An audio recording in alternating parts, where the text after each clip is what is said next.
Hello hello दादू, चला पोरा घरी येत खेळायला जाऊ. नाही रे, आज सोन्यासारख्या रक्षाबंधनचा दिवस आहे. बहिणी हक्काने वर्षातून एकदाच आपल्या घरी येते ना. आजच्या दिवशी आपण बाहेर जाणार बरोबर नाही रे वाटत. मी पण नाही जात आणि तू बी जाऊ नको. आजच्या दिवस घरी राहा. हा दादू तुझं बरोबर आहे. आज मी पण नाही कुठे खेळायला जाणार. ठीक आहे, चल ठेवतो फोन. चला, आज ताई येणार आहे. मस्त की ताईच्या आवडीचा आज सगळ्या जेवणाचा बेत करू. आई, मी बाजारात जाऊन येतो आणि सांग जेवणाला आज काय काय साहित्य लागेल. आणि हो, आज सगळं ताईच्या आवडीचंच बनणार आहे का?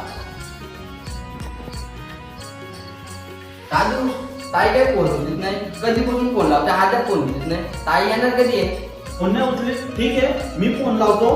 तू एक काम कर, बाजारला जा आणि सगळा आईने सांगले तेवढं साहित्य घेऊन ये. आणि आज सगळं ताईच्या आवडीचं जेवण बनणार आहे.